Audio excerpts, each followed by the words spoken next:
Magandang araw po, welcome po sa aking channel, Love9 TV. Patalasasan po, meron po ba kayong mga properties na napapabayaan or non-performing assets? Plan nyo ibenta, pero wala kayong oras sa pagbenta nito. Kung ito'y pagkakatiwala nyo po sa amin, tawag lang po kayo sa aking numero, usap po tayo, gawin ko po ng video for free. Yes, libre po, wala po kayong babayaran. Tutulungan pa namin kayong mabenta ang inyong property. Kami na po bala sa marketing, sa boosting or paid ads. Even sa tripping, hindi na po kayo mapapagod sa pag-entertain ng mga buyers. Kami na po bala sa lahat. Tawag lang po kayo. Nandito po tayo ngayon sa Parañaque kung saan meron po tayong bagong video presentation. 4 na unit na brand new townhouse na may 4 bedrooms, 3 toilet and bath at 2 balkonahe, front and back. Meron din po itong garahe o carport. May promo po si owner na libre ang 3 aircon unit. Ito pong unit E o end unit ay meron po akong nakabukod na video dyan. May lot area po yan na 94 square meters at may floor area na 180 square meters. Ito pong unit D, naka-hold daw sa ngayon. At ito pong unit C, may lot area na 88 square meters at may floor area na 170 square meters. Ang unit B po ay may lot area na 77.50 square meters at may floor area na 140 square meters. Lahat po yan ay may 4 bedrooms, 3 toilet and bath, 2 balkonahe at 1 carport. With fence and gate at ready for occupancy po lahat ng unit. Okay, samahan niyo po ako. Pasok po tayo. Ito po yung garahe. At yan po yung balkonahe dito sa harapan. Ito pong garahe ay naka-tile flooring. At ito po yung main door. May sliding glass window sa gilid nito. At dito naman po yung living area o salas. Naka-ceiling cove design. May chandelier. Premium tiles ang ginamit dito sa flooring. Yan po yung sliding glass window. Napakaganda po ng disenyo ng ceiling.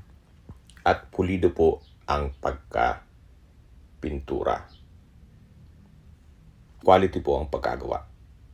So, ganun din po. Dito po naka-ceiling cove design. May pin lamps. Maganda kombinasyon ng kulay. At dito naman po yung dining area. Open lang po siya. Walang partitions. Kaya maliwalas. Dito po sa dining area ay malaki naman ang spasyo at dito po sa dulo yung formal kitchen. Ito pong formal kitchen ay meron pong wall-mounted cabinet and shelf. Then itong kitchen ay naka-quartz countertop, may stainless sink with faucet at kitchen cabinet. At ito naman po yung common toilet and bath. Dito naman po yung first bedroom na pwedeng gawing maid's quarter. Sa spasyo naman po, hindi naman siya ganun kaliit at hindi naman ganun kalaki. Ito po yung service area o laundry area na meron pong natural ventilation. Kaya kahit po dito sa dulo, hindi po mainit. Dito po ulit tayo sa formal kitchen at doon naman po matatanaw yung salas at main door. Ito po yung dining area at ito na po yung stairs or hagdan, concrete staircase, metal railing at handrail, at ito naman po yung hallway.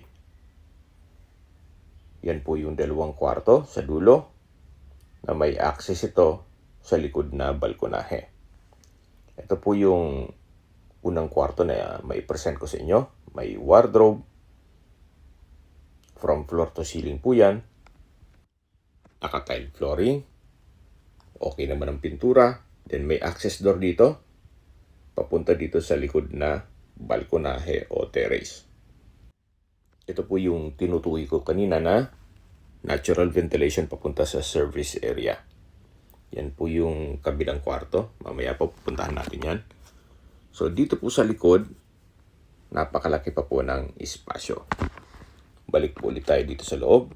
Yan po yung wardrobe. At paglabas natin, ito yung hallway. At dito naman po sa kabila yung pangalawang kwarto. Ito pong pangalawang kwarto ay ganun din po. Meron pong wardrobe na from floor to ceiling, naka-tiled flooring. So, pulido naman ang pagkapintura, may sariling glass window o sliding glass window, at may access din papunta dito sa balkonahe o terrace. Pasok ulit tayo. So, check po natin yung common toilet and bath dito sa hallway. Ito pong common toilet and bath ay naka-tile bathroom wall, may overhead shower, at maayos naman po ang toilet fixtures. Check na po natin yung master's bedroom. Ito po yung master's bedroom. Napakalaki po ng espasyo. Then sa dulo po nito ay may sliding glass door papunta sa balkonahe o terrace. Naka-ceiling cove design, may center lamp, may pin lamp, at may sariling toilet and bath. May overhead shower, may towel rack, at maayos naman po ang toilet fixtures nito. Maganda disenyo at pulido ang pintura. Okay, labas po tayo. So dito po sa master's bedroom ay may dresser and drawer, may wardrobe, may vanity mirror. So kumpleto na rin po. Ang kulang na lang dito ay kayo at ang gamit nyo. Ito po yung tinutukoy ko na sliding glass door na may access dito sa balkonahe o terrace. Yan po yung tanawin mula dito sa balkonahe, at dito naman po yung garahe at steel gate. So balik po ulit tayo dito sa loob. Yan po yung master's bedroom. Okay, habang naglilibot po tayo, discuss ko lang sa inyo yung difference between Unit B and C.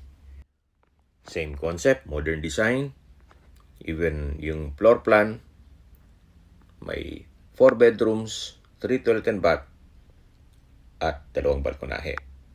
Meron din pong garahe, at may steel gate. So sa lot area lang po sila nagkakaiba.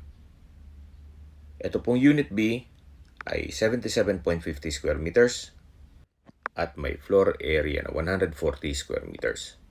Then ang Unit C naman ay 88 square meters ang lot area at may floor area na 170 square meters.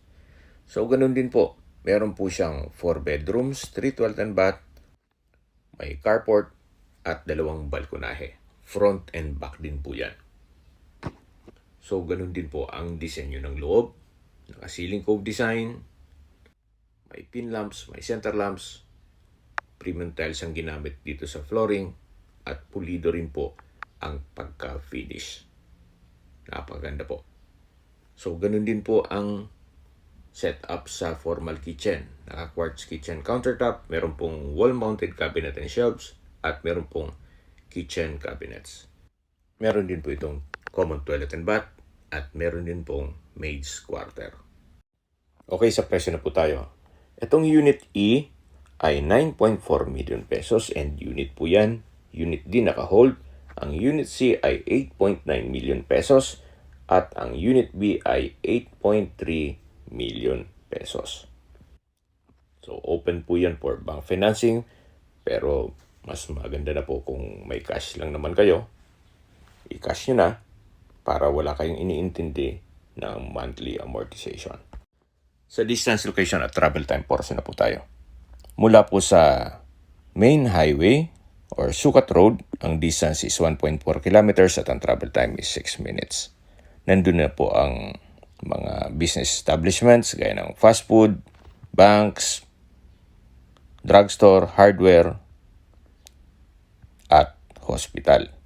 Yan po yung lagi kong binabanggit sa inyo sa paghanap ng property na dapat yung i-consider yung meron pong malapit na hospital. Hindi ko naman po sinasabing sakitin kayo, yan naman po for emergency purpose lang naman. Malapit na rin po doon ang Parañaque City Hall, even public market, church at school. So very accessible po itong property at malapit po sa lahat.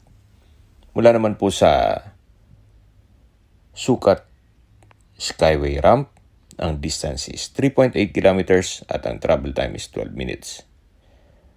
Ang Skyway po ay may access papuntang BGC, Makati, Quezon City, Manila, all the way to NLEX or North Luzon Expressway.